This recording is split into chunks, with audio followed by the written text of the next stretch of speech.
Today, we're diving into a technology that's been hiding in plain sight, or more accurately, right under our streets, for over 150 years. It started as this wild Victorian dream powered by steam, and believe it or not, it's now being reimagined for a future of mind-blowing speed. So let me ask you a question.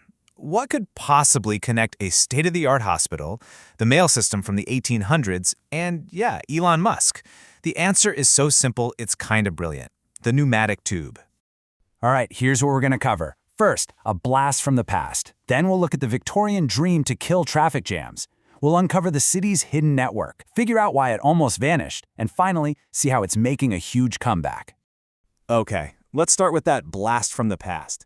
When you hear pneumatic tube, you might picture some old black and white movie, right? But this tech is probably a lot closer than you realize. This right here tells the whole story. On one side, you've got a modern hospital system that literally saves lives, zipping blood samples across a building in seconds. On the other, you have the Hyperloop, a concept that promises to completely change how we travel. And what's the link?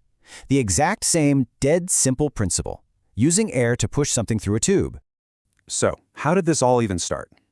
Well, the whole Victorian dream was born from a problem we know all too well today, the, quote, glut of traffic. Just listen to this from the New York Times in 1897. Is there not a limit to the hurry and speed and crush of things? Seriously, doesn't that sound like it could have been tweeted out this morning? It just goes to show being stuck in traffic is not a new feeling.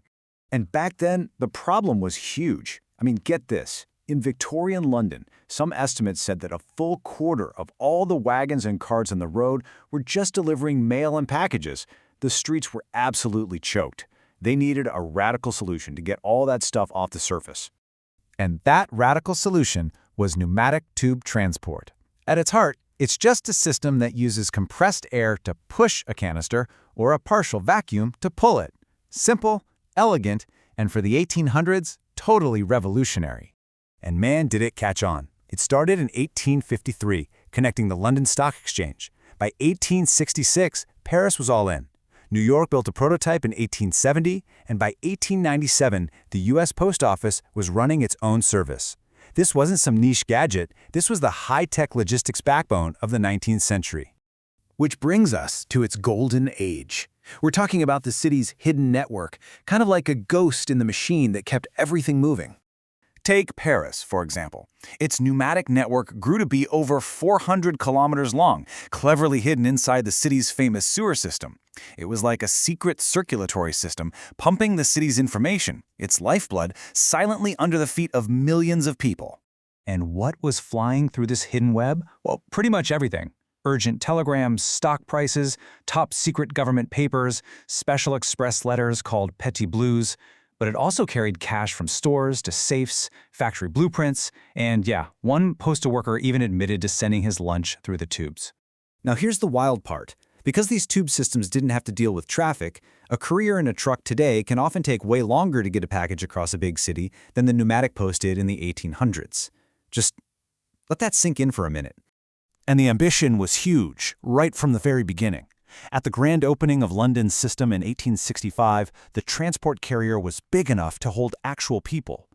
The dream was never just about mail. It was always about moving bigger and bigger things, and maybe, just maybe, even us. So if it was so incredible, what happened? Where did it all go? This brings us to the big question. Was it just a technology that got outpaced? And it's a story of both decline and, surprisingly, survival. See, a new kind of speed came along. The tube gave you fast physical delivery, but the telephone and the fax machine, they offered instant information transfer.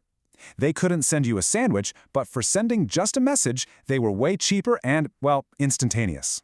And that competition was one of the big reasons the citywide network started closing down. It was a perfect storm, really.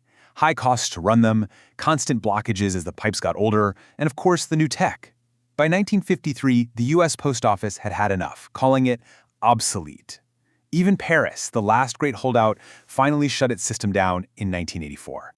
But here's the twist. The tube didn't actually die. It survived by getting specialized. It found a new life inside places like hospitals, banks, and factories. Closed environments, where its biggest strengths, speed, security, and moving physical stuff, are still totally unbeatable.